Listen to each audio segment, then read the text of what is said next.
दोस्तों स्वागत है एक बार फिर से आपके अपने एजुकेशन चैनल एजुट्यूबर देव पर। तो दोस्तों राजस्थान में अगर आप रहते हैं और आप 12th पास हैं और RSCIT या RKCL जैसा कोई एक छोटा सा कंप्यूटर कोर्स आपने कर रखा है और आपको अगर सरकारी नौकरी की आवश्यकता है तो सबसे अधिक जो भर्तियां जिसके अंतर्गत आप ले सकते हो, जिस पात्रता परीक्षा से ले सकते हो वो है CET यानी कि कॉमन एलिजिबिलिटी टेस्ट, समान पात्रता परीक्षा।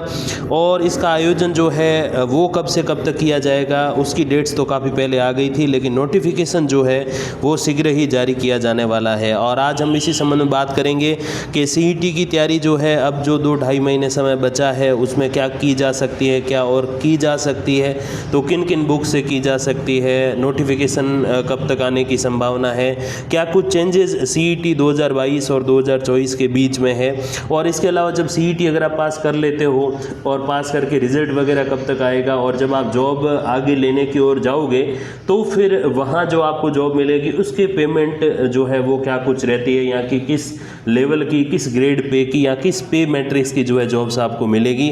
आज इन्हीं सभी प्रश्नों के उत्तर आपको इस वीडियो के माध्यम से मिलने वाले हैं। तो देखिए CET 2024 की विज्ञप्ति जो है वो कब तक जारी होगी, तो देखिए आज शनिवार हो चुका है और विज्ञप्ति जो है वो सोमवार से शनिवार के बीच यानी कि अगले सप्ताह कभी भी आ सकती है, क्योंकि जो RSM SSB के जो कर्मचारी चयन बोर्ड के जो अध्यक्ष हैं उन्होंने ये बात कही है कि अगले सप्ताह वो विज्ञप्ति जारी कर देंगे। और अभी से कुछ ही मिनट पहले एक नोटिफिकेशन राजस्थान सरकार के द्वारा जारी किया गया था जिसमें ये बताया गया कि जो 40% अंक ले आएंगे सभी कैटेगरीज़ के, 2 कैटेगरी को छोड़कर SC ST को छोड़कर, SC ST के जो अभ्यर्थी हैं वो 35% और बाकी जितनी भी कैटेगरी है चाहे OBC है, EWS है या फिर आपकी MBC है, इसके अलावा जो SC ST के अलावा जितनी कैटेगरी उन सभी के लिए 40% और SC ST के लिए 35% उत्तीर्णांक होंगे। पिछली बार ये था कि 15 गुना अभ्यर्थी बुलाए जाते थे। जैसे अगर किसी भर्ती में जो CET के माध्यम से करवाई जा रही है उसमें अगर 1000 पोस्ट है तो वो लगभग 15,000 जो है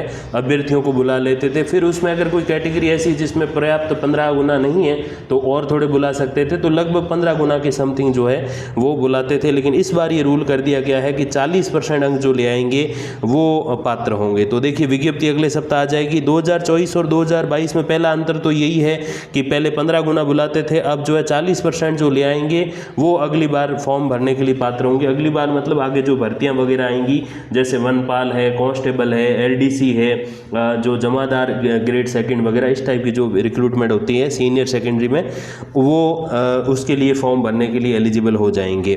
तो पहला अंतर तो ये। दूसरा ये है कि प्रमाण पत्र की वैधता जो है वो कितनी रहेगी, तो जो वैलिडिटी है वो पहले तो 1 साल के लिए होती थी, क्योंकि उसमें लिखा भी गया नोटिफिकेशन में कि सरकार को हर साल CET का आयोजन करवाना, जैसे रीट RTET जो होता है हर साल में 2 बार या 1 बार जो है वो आयोजन करवाना होता है। सेंट्रल गवर्नमेंट तो 2 बार करवाती है CTET, और नेट भी जो है 2 बार होता है। जो पात्रता परीक्षाएं लगभग 2 बार होती है, लेकिन राजस्थान में सिस्टम थोड़ा उल्टा है, 2 वर्ष में या 3 वर्ष में 1 बार होती है। तो हर साल आयोजन करवाना होगा और 1 साल वैलिडिटी पहले जो है कही गई थी। अब जो CET होगी उसमें ऐसे माना जा रहा है कि 2 से 4 साल तक, वो 2 साल हो सकती है, 3 साल हो सकती है या 4 साल भी हो सकती है। तो ये है कि 2 से 4 साल तक वैलिडिटी रह सकती है और 40% मार्क्स जो ले आएंगे वो एलिजिबल हो जाएंगे आगे फॉर्म भरने के लिए। तो प्रमाण पत्र की वैधता के संबंध में पहले तो 1 साल ही है और अब आगे आने वाले समय में 2 से 4 साल हो सकती है। और 40% अंक का मैंने बता दिया। आवेदन शुल्क कितना लगेगा, 250 से 450 के बीच में पिछली बार आवेदन शुल्क रखा था अशोक गहलोत सरकार ने। और फिर जो है उसके 1 साल बाद मतलब जो है 2023 के अप्रैल मई में एक नोटिफिकेशन सरकार ने निकाला था और ये कहा था कि 1 टाइम रजिस्ट्रेशन जब आप करोगे OTR, उसमें एक बार रजिस्ट्रेशन शुल्क जो है वो आपका 200-400-500 रुपये लगेगा। उसके बाद बार बार फॉर्म भरने के लिए बार बार पैसा नहीं लगेगा।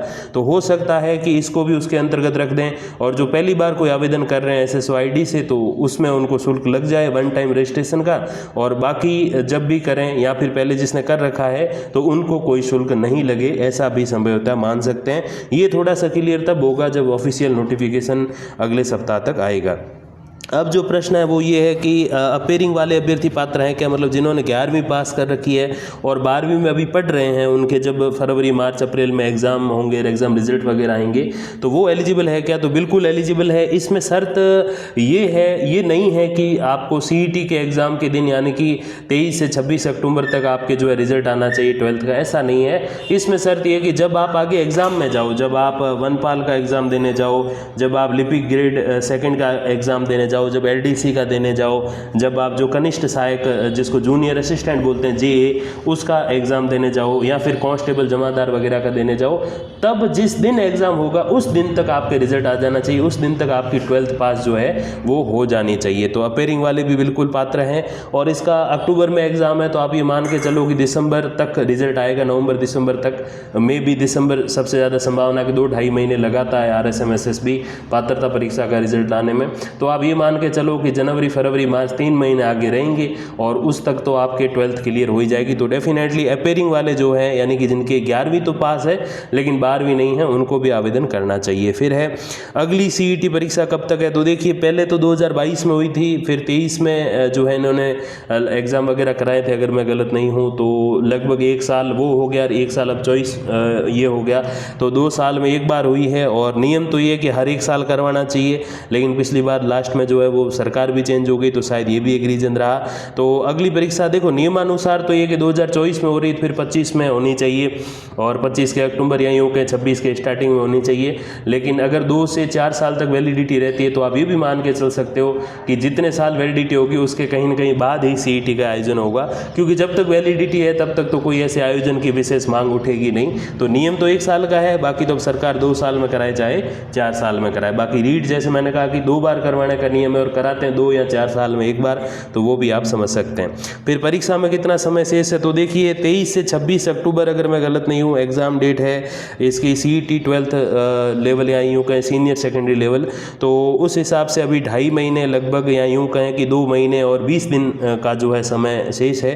तो इतने समय में तो आप कोई बहुत बड़ी पुस्तकें मैं नहीं समझता कि पढ़ सकते हैं। जैसे हम बता दें कि भाई राजस्थान के भूगोल के लिए आप ऑफिशियल बुक पढ़ो हरिवंश सक्सेना की जो अपने हिंदी ग्रंथ अकादमी का आती है, या फिर राज व्यवस्था के लिए जनक सिंह मीणा पढ़ो, इतिहास कला संस्कृति के लिए जो शर्मा पावा या फिर अपने जैन एंड माली वाली पुस्तक पढ़ो, तो काफ़ी बड़ी पुस्तकें भी रहती हैं। और भारत के भूगोल के लिए आप जो है महेश बर्णवाल पढ़ लो, तो ये तो बहुत डीप हो जाएगा और उसको पढ़ने में ही आपके 1 महीना चला जाएगा, फिर 1.5 महीने में फिर वो सारा कवर मैं नहीं समझता कि हो सकता है। और इसीलिए सबसे बढ़िया तरीका फ़िलहाल ये, हालांकि एक शिक्षक के रूप में, एक व्याख्याता के रूप में ये चीज़ें नहीं कहनी चाहिए कि आप एक गाइड पढ़ें, लेकिन अभी जो समय है उसके अकॉर्डिंग समझदारी इसी में है कि आप जो है एक गाइड पे ध्यान दें, गाइड पे आप फोकस करें। और गाइड कोई सी भी आप ला सकते हो, अलग अलग जो भी पुस्तकें उपलब्ध है गाइड के रूप में, कि उसमें एक समग्र अध्ययन होता है। 2-2.5 महीने में मैं समझता हूँ कि आप गाइड को कंप्लीट कर भी सकते हो। क्योंकि मेरे जो महाविद्यालय के विद्यार्थी रहे हैं वो ये कहते रहते हैं कि सर ऑफिशियल जो बुक्स हैं जो आप हमेशा रिकमेंड करते हो वो पढ़ें, या फिर एक कोई गाइड ला के एक साथ ही सब कुछ पढ़ा जाए। तो गाइड ही फिलहाल रिकमेंडेड है, क्योंकि अभी समय जो है वो आधिकारिक पुस्तकें पढ़ने का इतना नहीं बचा आपके पास। और 12th पास जो लेटेस्ट हैं या जो फर्स्ट ईयर से अभी सेकंड ईयर में आए हैं, जिनका ग्रेजुएशन में भी टाइम है, तो वो सारे इस लेवल के एग्ज़ाम को देंगे।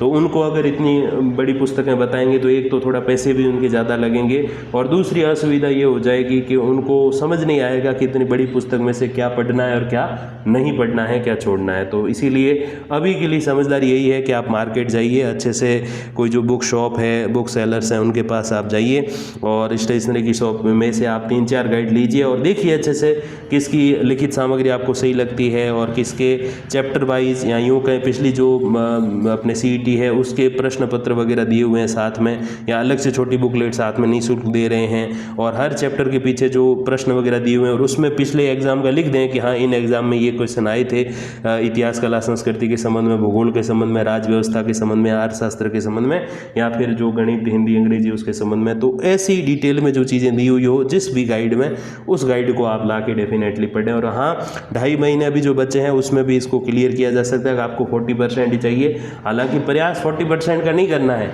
कि आप अभी लेके बैठ जाओ कि हाँ किस में से कितने प्रश्न आ रहे हैं और इसके अकॉर्डिंग आप 40% का लगा दो भाई मेरे को तो इतना ही पढ़ना है, ऐसा नहीं करना है। कोशिश आपको 100% की करनी है, मिनिमम 80 to 90% की करनी है, तो मैं मानता हूँ कि आप 50, 60 या 70% स्कोर कर जाएंगे। और जितना इसमें अच्छे स्कोर के साथ आप पास करेंगे उतना ही आगे आने वाले समय में जो एग्ज़ाम होंगे इसके बेसिस पे उसमें आपका कॉन्फिडेंस जो है, आत्मविश्वास बढ़ा हुआ रहेगा। अब यहाँ पर एक प्रश्न ये भी है कि करंट अफेयर कब से कब तक और किस पुस्तक से पढ़ें। तो देखिए करंट अफेयर गाइडों में जो दिया हुआ होगा वो शायद आपके काम का नहीं है, क्योंकि ये अक्टूबर में एग्ज़ाम है तो आप सितंबर तक का करंट अफेयर मान के चलो। और जनवरी से सितंबर तक की अगर हम बात करें तो लगभग 8-9 महीने का करंट अफेयर होता है। तो उसके लिए मुझे लगता है कि आपको कहीं न कहीं जो करंट अफेयर के बेसिस पे जो पुस्तिकाएँ आती है वो आपको पढ़नी चाहिए, क्योंकि आप केवल गाइड के भरोसे रह जाओगे तो काम नहीं बैठेगा। या फिर जो न्यूज़पेपर्स हैं उनको आप पढ़ सकते हो, लेटेस्ट के जो रहे हैं, और या फिर जो मूमल सूजस वगैरह राजस्थान की आती वो आप पढ़ सकते हो। इंडिया लेवल की देखें तो क्रोनोलॉजी भी आप जो है पढ़ सकते हो, उसमें अच्छे करंट अफेयर मैं समझता हूँ कि पॉइंट टू पॉइंट दिए हुए हैं। और इसमें करंट अफेयर आएगा कहाँ का, देखिए 12th लेवल के जो एग्ज़ाम होते हैं उसमें मोस्टली तो राजस्थान का आता है, लेकिन इसमें जो करंट अफेयर है जो राजस्थान का, भारत का और विश्व का सभी आएगा। मोस्टली तो राजस्थान का रहेगा, लेकिन कुछ हद तक भारत और विश्व के भी करंट अफेयर रहेंगे। जैसे वो ओलंपिक चल रहा है तो ओलंपिक एक वर्ल्ड लेवल का कंपटीशन है, तो वो विश्व के कौन कौन से अपने जो है भारत के ऐसे खिलाड़ी हैं जो वहाँ जीते हैं मेडल्स वगैरह, तो उन संबंध में यहाँ पर प्रश्न बन सकता है। तो हालांकि वो चीज़ें विश्व की है लेकिन भारत से कहीं ना कहीं कनेक्टेड है, कहाँ आयोजन हुआ है, क्या कुछ चीज़ें, पेरिस वगैरह, ये सारे प्रश्न वहाँ पे बन सकते हैं। अब प्रश्न ये कि CET परीक्षा पास कर लें तो फिर कौन कौन सी नौकरियाँ जो हैं उसमें हम प्रतिभाग ले सकते हैं। तो देखिए CET पास करने के बाद आपके पास वनपाल, लिपिक ग्रेड 2, जमादार ग्रेड 2 और कांस्टेबल जैसी एग्ज़ाम देने का मौका होगा। हालांकि कभी किसी समय ऐसा था कि जो कांस्टेबल है उसके लिए 10वीं पास ही थी, अब तो 12वीं कर दी, तो इसीलिए CET में आ गई है।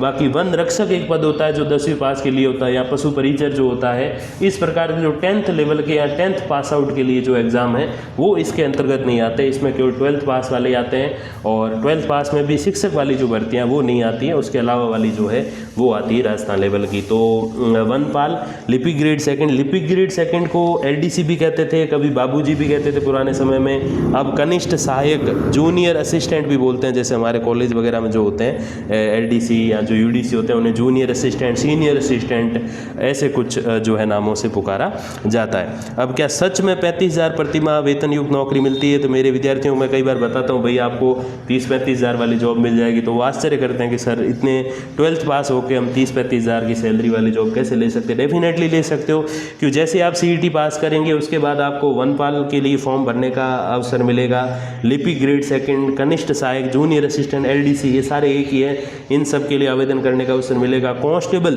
के लिए अगर आप फिट हो 18 से 24 के बीच अगर आपकी एज है, और बाकी सारे जो है वनपाल, लिपिक ग्रेड 2, कनिष्ठ सहायक और LDC जमादार ग्रेड 2, इन सब के लिए 18 से 40 साल तक की एज में जो है आप अप्लाई कर सकते हो।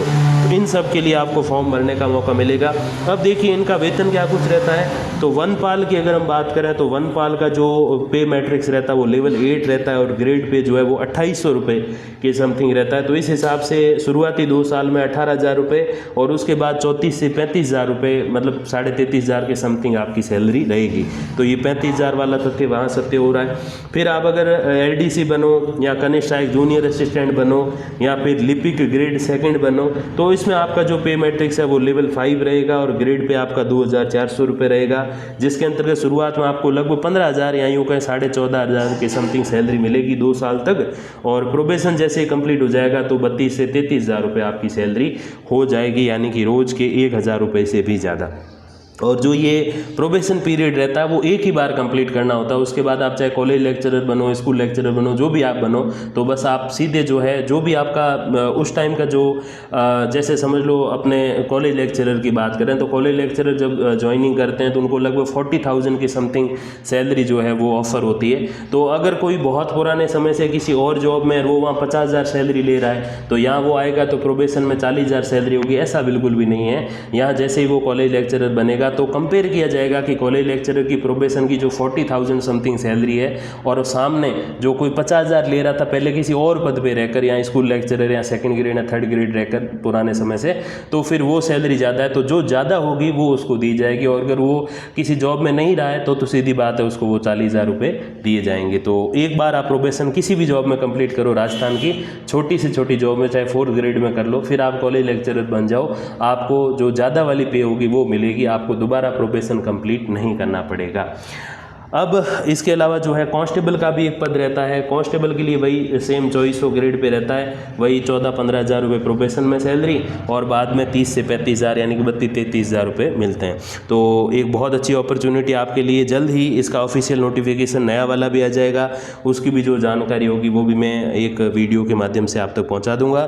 तब तक के लिए धन्यवाद, नमस्कार।